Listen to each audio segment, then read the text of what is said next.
In the picturesque town of Amstetten, Austria, stood an ordinary yellow house.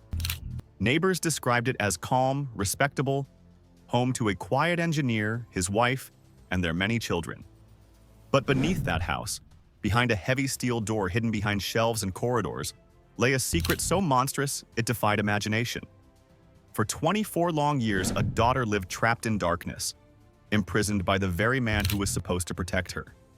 This is the story of Elisabeth Fritzl, the woman who survived the unimaginable, and the father who built his own private hell beneath his home. Chapter 1. The Perfect Family. Josef Fritzl was born in 1935 in Austria.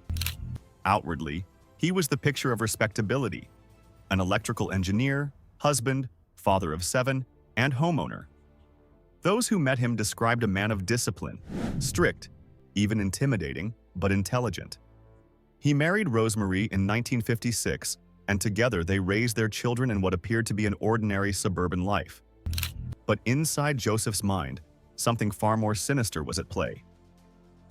Behind his calm facade lurked darkness, a need for control that would soon twist into obsession. Neighbors noticed his authoritarian nature. His wife, timid and submissive, never questioned him. Joseph's word was law.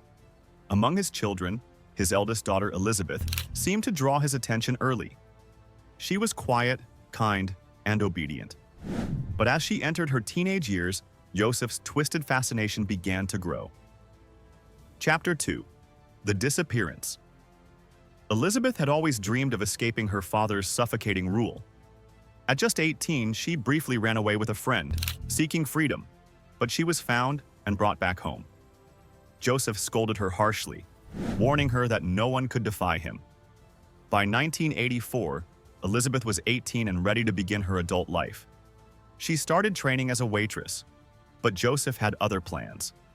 He began working secretly in the basement of their home, building what he told everyone was a storm shelter or storage cellar.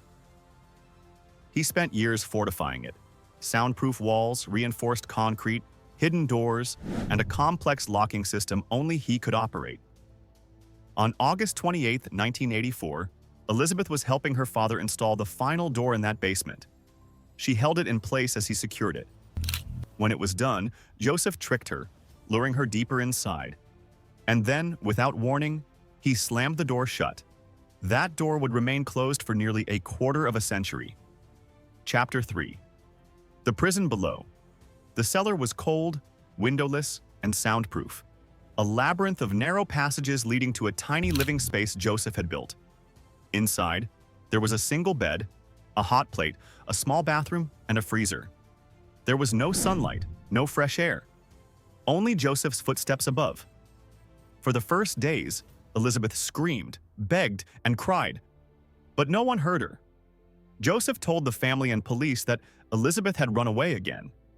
He even produced a forged letter, claiming she had joined a religious cult and didn't want to be found. The authorities believed him. The case was closed, and so began Elisabeth's life in the dark. Chapter 4. Years of Horror. For 24 years, Joseph descended into the cellar almost daily. He brought food, water, and supplies. And he brought something else: unimaginable cruelty. Joseph repeatedly assaulted his daughter, controlling every moment of her existence. He dictated when she could eat, when she could sleep, and when she could speak. Over time, Elisabeth became entirely dependent on him, her world reduced to those walls and his authority. Years passed. The outside world forgot her, but below ground, time moved differently. Elisabeth gave birth to her first child in 1988. There were no doctors, no painkillers, no help. Joseph helped deliver the child himself, using towels and disinfectant. 3 more children were born in the basement over the years. Some were taken by Joseph upstairs. He told Rosemarie they were foundlings, left at their doorstep by Elisabeth, who was supposedly living in the cult. They adopted them. Others stayed below, growing up in total darkness, never seeing daylight. They learned to whisper so Joseph wouldn't hear. They played with old toys he brought and watched flickering tapes of cartoons, their only glimpse of a world beyond the walls. Chapter 5. Life in the Darkness. By the 1990s, the underground space had expanded. Joseph added a few rooms, a shower, and more electrical wiring. But it remained suffocatingly small. 600 square feet in total, divided into narrow cells. Elisabeth tried to create normalcy for her children. She taught them to read and write, made up games, and even tried to keep a sense of time. But there was no day or night, only the hum of the ventilation system and Joseph's unpredictable visits. She lived in a state of constant fear, punished whenever she resisted. She once tried to block Joseph from entering the cellar, but he cut off power for days, plunging them into darkness and forcing them to submit. Joseph controlled everything. Even the little television he gave them could be switched off remotely from above. To the outside world, he was still the respectable father and neighbor, a man who hosted barbecues, went to work, and smiled politely. No one suspected a thing. Chapter 6. The Fractured Reality. Above upstairs, Rosemary Fritzl cared for the 3 children Joseph had found. She believed his lies about Elisabeth's cult involvement. Letters written by Joseph but signed as Elisabeth arrived occasionally, reassuring her mother she was fine. Police accepted these letters at face value. Even social services were convinced. After all, Joseph seemed a devoted father raising abandoned grandchildren. For years, Joseph lived a double life, an ordinary man above, a monster below. Chapter 7. The Turning Point. In 2008, everything began to unravel. Elisabeth's oldest daughter in the cellar, Kirsten, who was 19, fell critically ill. She lost consciousness, her body convulsing. Elisabeth begged Joseph to take her to a hospital. After all, the child's life was at risk. Reluctantly, Joseph agreed. But to bring Kirsten to the surface, he had to reveal part of his secret. He placed her on the doorstep of a hospital with a note claiming she was Elisabeth's child, the one living in the cult. The doctors were alarmed. Kirsten was severely malnourished, pale, and fragile, as though she had never seen sunlight. When the police launched an investigation, Joseph's story began to crumble. They appealed to the public for Elisabeth to come forward, unaware she was still underground. Joseph panicked. He returned to the cellar and told Elisabeth that if she confessed, she'd be arrested. But Elisabeth saw a sliver of hope, and she took it. Chapter 8. The Escape. On April the 26th, 2008, after nearly 24 years in captivity, Elisabeth finally stepped out of the cellar. Joseph brought her to the hospital, pretending to reunite her with Kirsten. But once there, police noticed her pale skin, frightened eyes, and strange demeanor. When doctors questioned her, she refused to speak, until they promised she would never have to see her father again. Then, in a trembling voice, she whispered, "I am Elisabeth Fritzl, and I've been held by my father for 24 years." It was the moment Austria and the entire world stood still. Chapter 9. The Discovery. Police stormed the Fritzl home. Behind a bookcase in the basement, they discovered the hidden steel door. It led to the narrow passageway, and then into a nightmare. The rooms were damp and claustrophobic. Children's drawings clung to the walls. A small crib sat in the corner. A flickering bulb hung from the ceiling. It was the living tomb that had swallowed a family for nearly a quarter of a century. Authorities could hardly believe what they saw. The horror was beyond comprehension. A crime so calculated, so cruel, it challenged the very limits of humanity. Chapter 10. The Aftermath.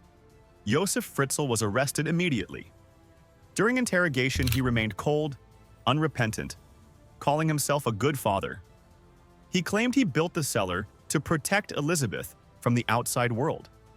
But his lies collapsed under the evidence. Elisabeth's DNA matched that of all the children. The truth was undeniable. In 2009, Joseph Fritzl was found guilty of murder, rape, incest, false imprisonment, enslavement, and coercion. He was sentenced to life imprisonment in a psychiatric facility where he remains to this day. Elisabeth, her children, and her mother were moved to a secure, undisclosed location. The family began years of therapy, learning to live, to breathe, and to see sunlight again. Chapter 11. Life After Darkness. Elisabeth's recovery was slow and fragile. She was 42 when she escaped. A lifetime lost. She had to relearn the simplest things: walking in open air, trusting people, using money, even understanding the world that had changed beyond recognition. Her children, some of whom had never seen the sky, struggled to adapt.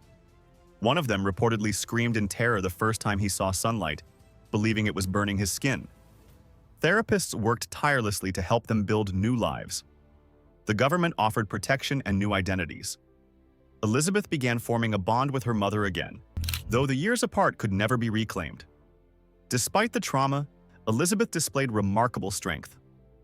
Those who met her described her as calm, grounded, and fiercely protective of her children. She even found love, reportedly with her bodyguard, someone who treated her with the kindness and respect she had been denied for so long. Chapter 12. The Monster's Mind.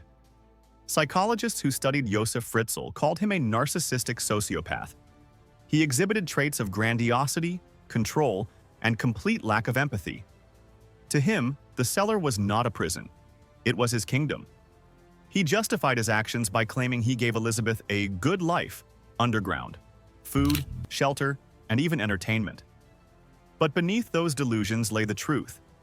He was driven by domination, by a godlike need to own and control. Joseph planned every detail. He prepared the cellar years in advance. He installed multiple doors, security systems, and even a remote-controlled locking mechanism. He thought of everything, except the day he'd finally be exposed. Chapter 13. Society's Reckoning. The Fritzl case forced Austria, and the world, to confront unsettling questions. How could such horror remain hidden for so long? How did neighbors, police, and social services miss the signs? Some neighbors admitted hearing strange noises from the basement, like muffled voices, but dismissed them. Others thought the cult story explained the missing daughter. Authorities faced criticism for not investigating deeper. The case exposed flaws in welfare systems, showing how a well-crafted lie could mask unspeakable truth. The media called it the Dungeon of Amstetten. The world was captivated and horrified.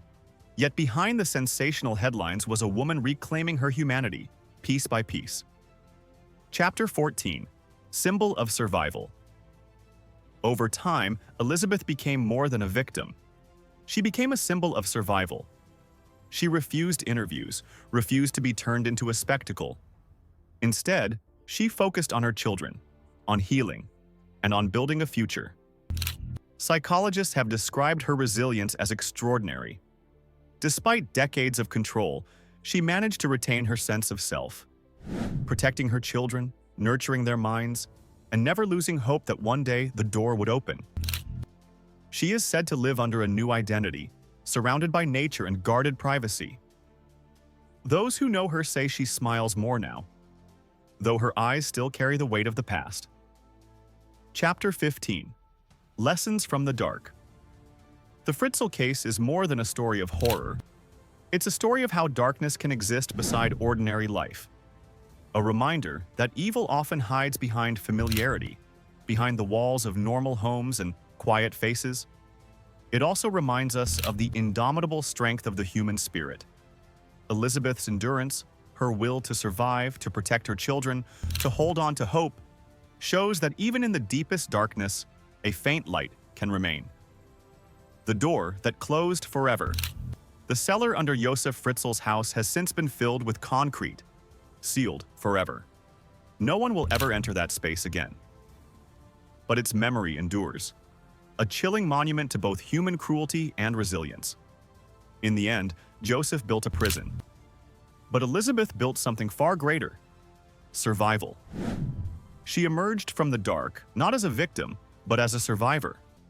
A woman who refused to let her captor define her.